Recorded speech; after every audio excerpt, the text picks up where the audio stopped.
امام اہل سنت فرماتے ہیں، سونا جنگل رات اندھیری چھائی بدلی کالی ہے، سونے والو جاگتے رہیو چوروں کی رکھوالی ہے، آنکھ سے کاجل صاف چرا لے یہاں وہ چور بلا کے ہیں، تیری گٹری تاکی ہے اور تو نے نیند نکالی ہے۔ امام فرماتے ہیں، سونا پاس ہے، سونا بن ہے، سونا زہر ہے، اٹھ پیارے تو کہتا ہے میٹھی نیند ہے، تیری مت ہی نرالی ہے۔ میرے پیارے مسلمان بھائیوں، اے اہل سنت کے نوجوانوں، یاد رکھو ایمان کامل اور سچا عقیدہ یہ ایک مسلمان کے لیے اس کی زندگی کا سب سے بڑا سرمایہ ہے۔ اپنی جان کا نذرانہ پیش کر کے بھی شریعت مطہرہ نے ہمیں اپنے ایمان اور عقیدہ کو بچانے کا حکم دیا ہے۔ اس پرفتن دور کے اندر یقیناً میرے مسلمان بھائیوں، میرے سنی بھائیوں، اہل سنت کی عوام، یقیناً سچا عقیدہ ہونا، ایمان والا ہونا یہ بہت بڑی بات ہے، مگر اس سے بڑی بات یہ ہے کہ اپنے ایمان اور اپنے عقیدے کی حفاظت کی جائے۔ جب تک رب تبارک و تعالیٰ کی رحمت ہمارے شامل حال نہیں ہوگی، یقین مانے حالات بہت نازک جا رہے ہیں۔ بدعقیدگی اور صلح کلیت کا وہ طوفان برپا ہے، صلح کلیت کا وہ اندھیرا چھایا ہوا ہے، بدعقیدگی کا ایسا اندھیرا چھایا ہوا ہے کہ اس گھپ اندھیرے میں اپنے ایمان کی شمع کو بچانا، اپنے ایمان کی حفاظت کرنا، یہ آج کے اس دور میں ایک مسلمان کے لیے بہت بڑا چیلنج ہے۔ اس پرفتن دور کے اندر جو میرے امام نے فرمایا تھا نا، آنکھ سے کاجل صاف چرا لے، ایسے چور اب بہت عام ہو چکے ہیں۔ بہت ہوشیار رہنے کی ضرورت ہے، جاگ کے رہنے کی ضرورت ہے۔ جی ہاں، صلح کلیت کا طوفان جو ہے بہت زیادہ بڑھتا جا رہا ہے۔ صلح کلیت کہتے کسے ہیں؟ سب سے پہلے میں بات عرض کر دوں، وہ بندہ جو ہر مذہب، ہر ملت، دوست اور دشمن کو یکساں اور برابر جانتا ہے، سارے مذاہب کو درست مانتا ہے، ہم بھی ٹھیک ہیں، فلاں بھی ٹھیک ہے، فلاں بھی ٹھیک ہے اور فلاں بھی ٹھیک ہے۔ نبی پاک صلی اللہ تعالیٰ علیہ وسلم ایشان اقدس کے اندر نازیبا عقیدے رکھنے والے لوگوں کو بھی درست کہہ رہا ہے۔ نبی پاک علیہ الصلوۃ والسلام کے پیارے صحابہ کرام علیہم الرضوان پر جو لوگ طعن کرتے ہیں ان کو بھی درست کہہ رہا ہے۔ نبی پاک علیہ الصلوۃ والسلام کی پیاری آل پاک رضی اللہ تعالیٰ عنہم اجمعین، جو ان کے بارے میں اپنے غلط عقائد، غلط نظریات رکھتا ہے، ان پر طعن و تشنیع کرتا ہے، تو جو بندہ کہے ہم بھی صحیح ہیں، وہ بھی صحیح ہیں، وہ بھی صحیح ہیں، وہ بھی صحیح ہیں، ایسا بندہ جو سب کو یکساں رکھنے والا ہو، تمام مذاہب کو، اس بندے کو صلح کلی کہا جاتا ہے۔ اور اس امر اور اس فعل کو، تمام مذاہب و ملت کو یکساں جاننا، اس کو صلح کلیت کہا جاتا ہے۔ بدقسمتی کے ساتھ یہ جو صلح کلیت والا وائرس ہے نا، یہ بڑھتا چلا جا رہا ہے۔ بڑے بڑے نام جو ہے نا وہ اس طوفان کے اندر غرق ہو رہے ہیں۔ مذاہب باطلہ سے گٹھ جوڑ کرنا معاشرتی مجبوری سمجھ کر اس پر جو ہے وہ کوئی کلام ہی نہیں کرتا بھائی، اس کو کوئی ضروری سمجھتا ہی نہیں ہے کہ بھائی صلح کلیت بھی کوئی چیز ہے، اس سے بچنا بھی ہمارے لیے ضروری ہے۔ اور اگر کوئی بندہ خدا رسول اکرم علیہ الصلوۃ والسلام کے بے ادبوں یا آپ کی آل و اصحاب رضی اللہ تعالیٰ اجمعین، ان کے بے ادبوں سے کوئی آڑے ہاتھوں نپٹنے کی کوشش کرتا ہے، ان کو جوابات دیتا ہے، تو غیر اپنوں کی طرف سے اس کو نشانہ بنایا جاتا ہے۔ اب اس بندے کو جو صلح کلیت کا رد کر رہا ہے، اس کو مخالفت اور جناب مخاصمت کا سامنا کرنا پڑ رہا ہے، اور ایک بدگمانیوں کا نہ ختم ہونے والا سلسلہ وہ شروع ہو جاتا ہے۔ اس کو طعن و تشنیع کرنے کے اندر ہم جو ہے وہ حدیں کراس کر جاتے ہیں کہ اس بندے کو پتہ ہی نہیں ہے حالات کیسے ہیں اور کس طرح گفتگو کرنی چاہیے، سب کو مل بیٹھ کے کرنا چاہیے۔ اچھا، کچھ لوگوں کے ذہن میں نا یہ بات پائی جاتی ہے کہ آپ عشق رسول صلی اللہ تعالیٰ علیہ وسلم پر بات کریں، آپ اچھی اچھی باتیں کریں، آپ میٹھی میٹھی گفتگو کریں، نبی پاک علیہ الصلوۃ والسلام کی محبت لوگوں کے دلوں میں ڈالیں۔ میرے بھائیوں، یہی بات تو ہم سمجھانا چاہتے ہیں کہ نبی پاک علیہ الصلوۃ والسلام کی محبت لوگوں کے دلوں کے اندر ڈالنا، اس کا ایک طریقہ کار، اس کا ایک رخ یہ بھی ہے کہ نبی پاک علیہ الصلوۃ والسلام کے دشمنوں سے، آپ کی آل و اصحاب کے دشمنوں سے نفرت سکھلائی جائے، عوام کو دشمنوں سے نفرت کا بتایا جائے۔ اسلام ہمیں اس بات کا درس دیتا ہے۔ جی ہاں، آپ جس سے محبت کرتے ہیں نا، یہ ضروری ہے، محبت کی شرط ہے کہ آپ جس سے محبت کرتے ہیں نا، آپ کا جو محبوب ہے، جو آپ کے محبوب کا دشمن ہے، آپ اس کے ساتھ بھی دشمنی رکھیں گے۔ یہ نہیں ہو سکتا آپ اپنے محبوب سے بھی محبت کریں اور جو آپ کے محبوب کا دشمن ہے آپ کہیں میں اس کے ساتھ بھی محبت رکھتا ہوں، تو یہ محبت کامل محبت نہیں کہلاتی، یہ محبت جو ہے ناقص ہے۔ جس طرح اپنے محبوب کے دوستوں کے ساتھ دوستی رکھنا ضروری ہے نا، اسی طرح اپنے محبوب کے دشمنوں کے ساتھ دشمنی رکھنا یہ بھی ضروری ہے جناب۔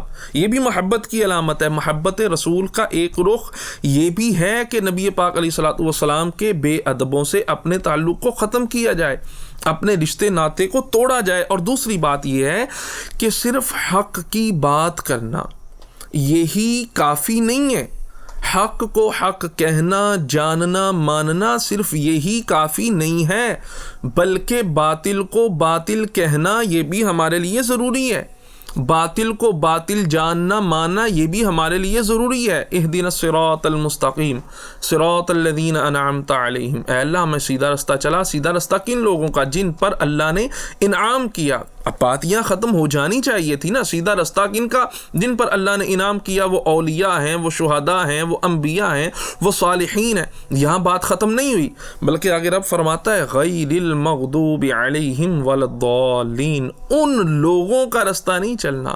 پیچھے حق ہے، حق بات ہمیں سمجھا دی، بتلا دی، رستہ دکھلا دیا، ساتھ ہی باطل کا رد بھی کیا ہے۔ غیر المغضوب علیہم ولا الضالین، احقاق حق، ابطال باطل، حق کو حق، باطل کو باطل جاننا، جب یہ دونوں چیزیں جمع ہوتی ہیں نا، پھر بندے کا ایمان کامل ہوتا ہے۔ علامہ فیض احمد اویسی رحمۃ اللہ تعالی علیہ بڑی خوبصورت بات فرمایا کرتے تھے۔ آپ فرمایا کرتے تھے ان بے ادب لوگوں کے ساتھ مل کر تم کام کرنا چاہتے ہو نا، تو بے ادبوں کے ساتھ مل کر تمہیں واہ تو مل جائے گی، تمہیں شہرت تو مل جائے گی، ان کے ساتھ اگر آپ سلام کلام تعام کریں گے آپ کو اقتدار بھی مل جائے گا، آپ کو پیسہ مال و دولت بھی مل جائے گا، مگر قبلہ فیض احمد اویسی صاحب فرمایا کرتے تھے اس کی سزا، اس کا انجام تم دنیا میں جیتے جی دیکھو گے، اور پھر روز محشر تو جو عذاب الہی ہے، جو اس پر وعیدیں ہیں، اس کا تو پھر سامنا کرنا پڑے گا نا۔ اللہ تبارک و تعالی ہم سب کو محفوظ فرمائے۔ بے ادبوں اور بے ایمان لوگوں سے اللہ اور رسول کی رضا کی خاطر تعلقات توڑنا، اس پر بہت انعام و اکرام سے نوازا گیا ہے۔ جی ہاں، شریعت مطہرہ کے اندر سیدنا صدیق اکبر رضی اللہ تعالی عنہ کے والد نے آقا کریم علیہ الصلوۃ والسلام کی بارگاہ اقدس میں چند نازیبہ کلمات کہے۔ امام جلال الدین سیوطی رحمۃ اللہ تعالی علیہ اور روح البیان کے اندر بھی یہ بات موجود ہے۔ سیدنا صدیق اکبر رضی اللہ تعالیٰ عنہ نے اپنے والد کے چہرے پہ تھپڑ مارا، تھپڑ اتنی زور سے مارا کہ وہ زمین پر گر گئے۔ آقا کریم علیہ الصلوۃ والسلام کی بارگاہ میں معاملہ آیا، نبی پاک علیہ الصلوۃ والسلام کو اطلاع ہوئی نا، آقا کریم علیہ السلام نے ارشاد فرمایا اے صدیق اوا فعلتہ، کیا تو نے ایسا کام کیا ہے؟ قال نعم، صدیق اکبر عرض کرتے ہیں یا رسول اللہ صلی اللہ علیہ وسلم جی ہاں۔ قال، نبی پاک علیہ السلام نے ارشاد فرمایا فلا تعد الیہ، اب یہ کام نہیں کرنا۔ قال، صدیق اکبر آگے سے کیا ارشاد فرماتے ہیں واللہ یا رسول اللہ، اللہ کی قسم لو کان السیف قریبا منی لقتلتہ، اگر تلوار میرے قریب ہوتی تو میں ان کو قتل کر دیتا۔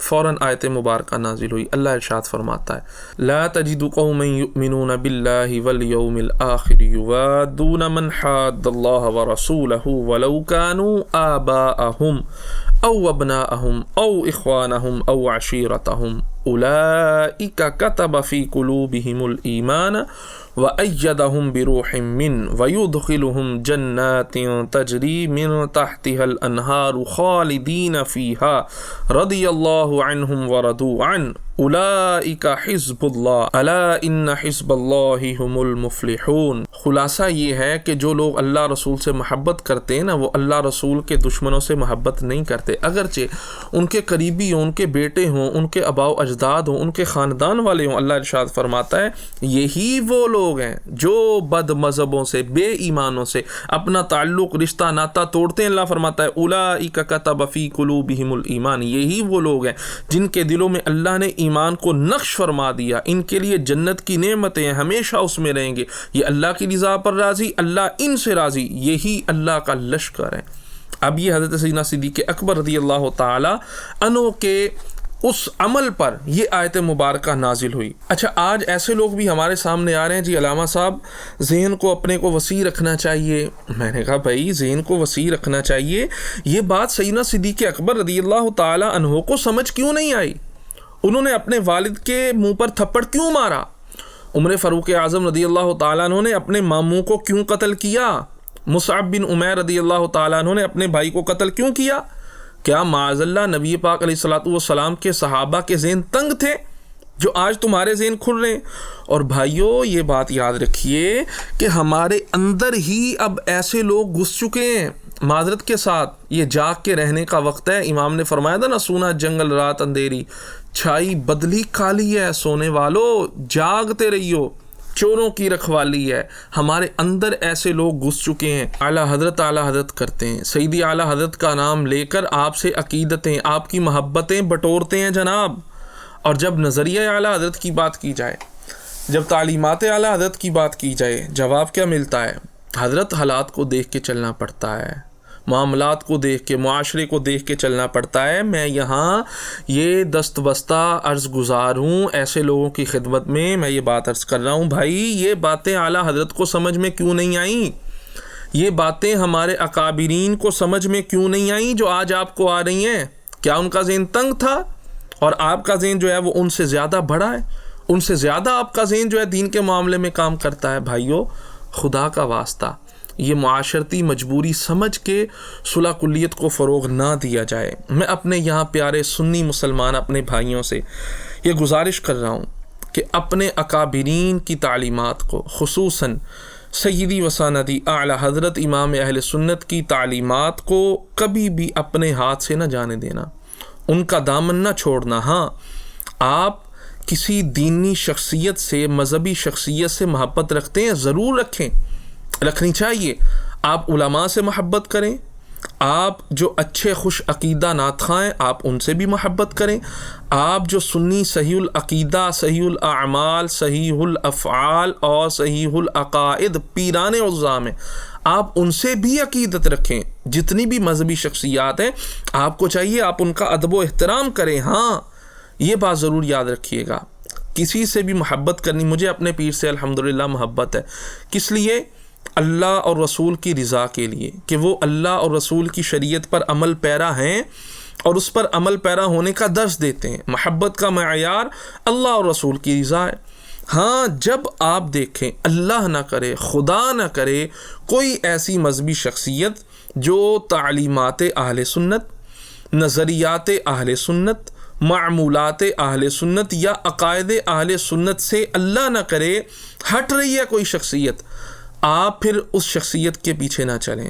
یہ میں آپ سے دست بستہ عرض گزار ہوں، آپ اس شخصیت کے پیچھے نہ چلیں، آپ نظریے کو دیکھیں، ہمارا نظریہ کیا ہے، اہل سنت کا معمول کیا ہے، عقیدہ کیا ہے، نظریہ کیا ہے، سوچ کیا ہے، فکر کیا ہے، فکر رضا کیا ہے، تعلیمات امام اہل سنت کیا ہیں۔ یقیناً تعلیمات امام اہل سنت وہی ہیں جو 1450 سال سے نبی پاک علیہ السلام، پھر آپ کے صحابہ کرام، تابعین، تبع تابعین سے آج ہم تک پہنچی ہیں۔ اپنے اکابرین کی تعلیمات کو اس وقت آپ کو دیکھنا پڑے گا، وگرنہ پھر آپ جو ہے اس شخصیت کے ساتھ جو ہے جہاں وہ جا رہی ہے آپ بھی کہیں اس شخصیت کے پیچھے پیچھے، ہاں اگر تو آپ کی محبت ہوگی اللہ رسول کی رضا کے لیے، پھر آپ پیچھے ہٹ جائیں گے۔ بھائی نہیں، پہلے اللہ رسول کی رضا، پہلے شریعت مطہرہ، اس کے بعد شخصیت۔ ہم آپ سے محبت کرتے تھے، اللہ رسول کی رضا کے لیے کرتے تھے۔ اپنا یہ معیار بنائیں، اپنے اکابرین کی تعلیمات ان کو فالو کریں۔ اللہ تبارک و تعالی ہم سب کے عقیدوں کی حفاظت فرمائے۔ اللہ تبارک و تعالی ہمیں صلح کلیت اور دیگر جتنے بھی گمراہی کے اسباب ہیں، اللہ پاک ہم سب کو تمام گمراہیوں سے محفوظ فرمائے۔